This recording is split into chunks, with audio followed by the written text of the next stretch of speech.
Halo kawan Kuboy, gimana kabarnya? Semoga kabar kalian dalam keadaan baik-baik aja ya.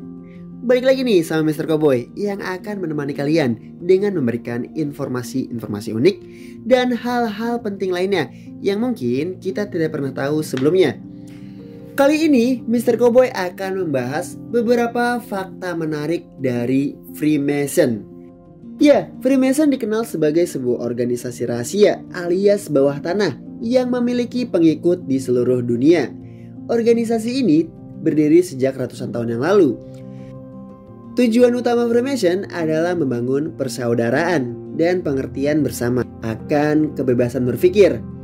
Secara umum, tujuan-tujuan pokok Freemason beberapa diantaranya yaitu menghapus semua agama, menghapus sistem keluarga, menjadikan manusia di seluruh dunia dalam sebuah kesatuan, yaitu FYI.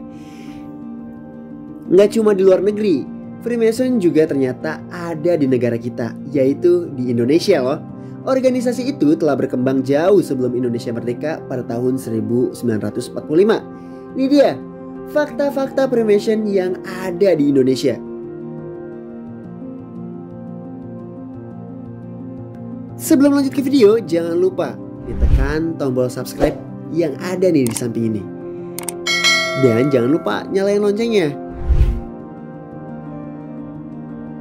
Ya, Freemason dibawa ke Indonesia oleh Jacobus Cornelis Matthäus.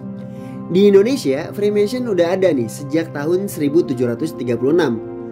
Saat itu seorang dari Belanda bernama Jacobus Cornelis Matthäus datang ke Indonesia bersama VOC untuk berdagang di Jakarta, yang saat itu masih bernama Batavia.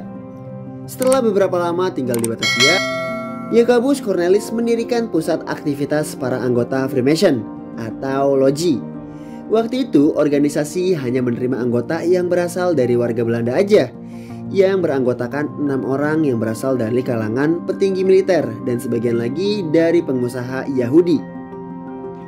Di tahun 1810, Gubernur Jenderal Daendels akhirnya berhasil membekukan organisasi tersebut. Namun sayang nih, di masa kepemimpinannya Daendels berakhir, organisasi ini akhirnya muncul kembali dengan membentuk anggota baru dari pedagang Tiongkok dan warga pribumi, terutama para ningrat Nusantara. Perkembangan organisasi ini yaitu sangat pesat. Beberapa tokoh-tokoh nasional dikabarkan pernah terlibat sebagai anggota Freemason. Di antaranya yaitu Raden Adipati Titrokusumo, Adipati Aryo Pubro Hadiningrat, dan Dr. Rajiman Wedyo Diningrat. Ya, fakta berikutnya adalah gedung kimia farma. Loji-loji Freemason mulai banyak berkembang di Indonesia pada tahun 1945 dan 1950-an.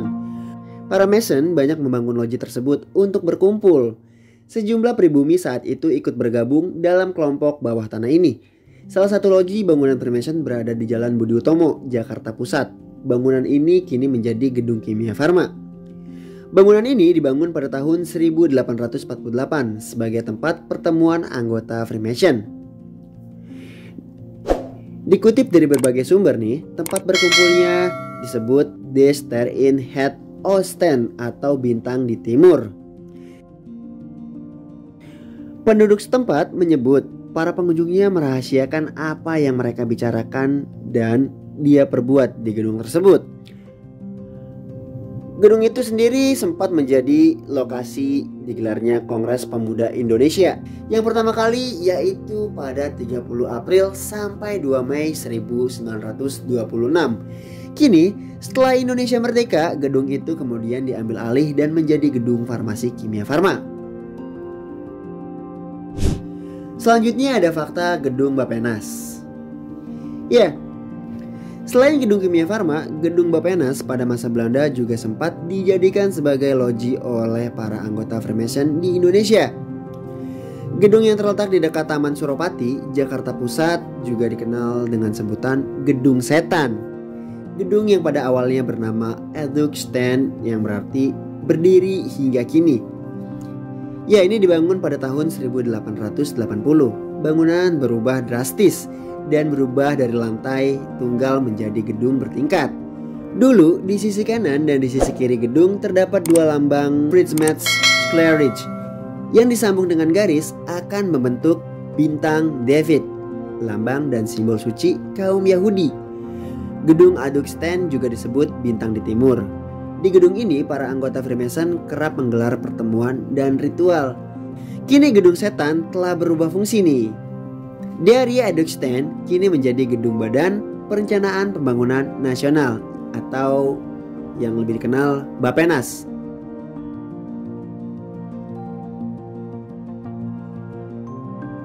Ya, selanjutnya ada fakta Bung Karno mengeluarkan Kepres Pelarangan Freemason. Di era Presiden Soekarno, Freemason sempat dilarang. Bung Karno awalnya memanggil para tokoh Freemason tertinggi di Hindia Belanda yang berada di loji Adukstein, sekarang yaitu Gedung Bappenas nih, yang berada di Menteng, pada Maret 1950.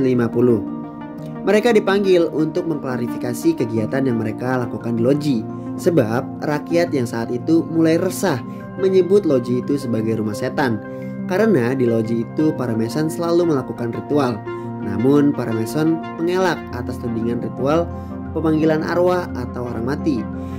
Ya, Bung Karno tak begitu percaya aja nih atas dalil mereka. Akhirnya pada Februari 1961, Bung Karno membubarkan dan melarang keberadaan Freemasonry di Indonesia ini. Pembubaran dan pelarangan tersebut dilakukan Bung Karno dengan mengeluarkan lembaran negara, yaitu nomor 18 1961. Lembaran negara ini kemudian dikuatkan oleh Kepres nomor 264 tahun 1962 yang membubarkan dan melarang Freemasonry dan segala aktivitas seperti Moral Rearmament Lions Club, Royalty Club, dan Bahaisme. Sejak itu loji-loji mereka disita oleh negara. Namun 38 tahun kemudian Presiden Abdurrahman Wahid yaitu Gus Dur mencabut Kepres nomor 264 1962 tersebut dengan mengeluarkan Kepres nomor 69 tahun 2000 pada tanggal 24 Mei tahun 2000. Nah, itulah beberapa fakta menarik tentang perkembangan Freemason di tanah air tercinta kita ini, yaitu Indonesia.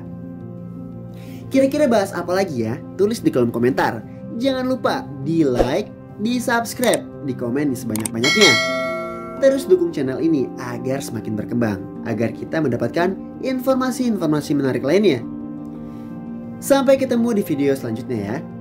See you next time.